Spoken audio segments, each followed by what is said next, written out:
പാതയോരങ്ങളിൽ കണ്ട സ്വപ്നങ്ങളിൽ തന്നെ നമ്മൾ കടക്കും. പിന്നിട്ട വഴികളിലേക്ക് ഒരു തിരിഞ്ഞു നോട്ടം എന്നല്ലാതെ കൂടുതലൊന്നും കേരള ബ്ലാസ്റ്റേഴ്സിന്റെ നിലവിലെ നീക്കങ്ങളെക്കുറിച്ച് പറയാനില്ല.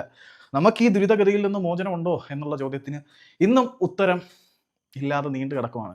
കേരള ബ്ലാസ്റ്റേഴ്സിന്റെ പഴയ അസിസ്റ്റന്റ് കോച്ച് ഇപ്പം ഹൈദരാബാദ് എഫ് സിയുടെ പരിശീലക സ്ഥാനത്ത് നിന്ന് മാറിയ തായ്ബോ സിംഗ്ബോയെ ഇടക്കാല പരിശീലകനാക്കുന്ന തരത്തിലൊരു നീക്കം നടക്കുന്നു എന്ന തരത്തിലുള്ള ചില റിപ്പോർട്ടുകൾ പുറത്തേക്ക് വരുന്നുണ്ട്.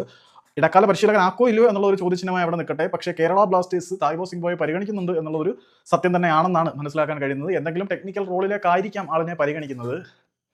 ഇതിനകത്ത് വേറെ ഒരു സംഗതി കൂടിയുണ്ട്. തായ്ബോയെ ഇനി പരിശീലകനായിട്ട് കൊണ്ടുവരുവാണെങ്കിൽ കേരള ബ്ലാസ്റ്റേഴ്സ് വേറെ ആരെങ്കിലും കണ്ടുവച്ചിട്ടൊരു ഇടക്കാല അപ്പോയിൻമെന്റ് ആയിട്ടായിരിക്കും പുള്ളിയെ നിയമിക്കാൻ പോകുന്നത്. ഇതൊക്കെ കാണുമ്പം ഉള്ള സംശയം, നിങ്ങൾ വേറെ ഒരു പരിശീലകനെ കണ്ടില്ലെങ്കിൽ പിന്നെ എന്തോ ഉണ്ടാക്കാനാണ് ഈ സമയത്ത് മിഖാൽ സ്റ്റാറെ പുറത്താക്കിയത്? അല്ല, ഒരു പ്ലാനും ഇല്ലാതെ ഒരു ക്ലബിനെ ഇട്ട് നിങ്ങളുടെ സ്കേപ്പ് ഗോട്ട് പരിപാടി നടത്താൻ എന്തിനാണ് ഇങ്ങനെ ദ്രോഹിക്കുന്നത്? സീരിയസ്ലി മനസ്സിലാവുന്നില്ല. എന്തിനാ ഇങ്ങനെ നശിപ്പിക്കുന്നത്?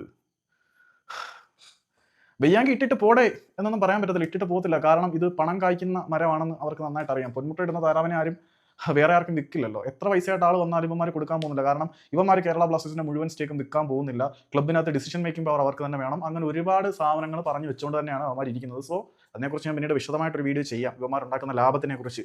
ഇങ്ങനെ പശുവിനെ പോലെ പിഴിഞ്ഞെടുക്കുകയാണ് ബ്ലാസ്റ്റേഴ്സ് എന്ന് പറഞ്ഞ ക്ലബിനെയും അതിന്റെ ആരാധക വികാരത്തിനെയും. അപ്പം തായ്ബോ സിംഗ്ബോയെ എന്തോ ടെക്നിക്കൽ റോളിലേക്ക് പരിഗണിക്കാനുള്ള നീക്കങ്ങളൊക്കെ നടക്കുന്നുണ്ട് എന്ന് വേണം മനസ്സിലാക്കാൻ.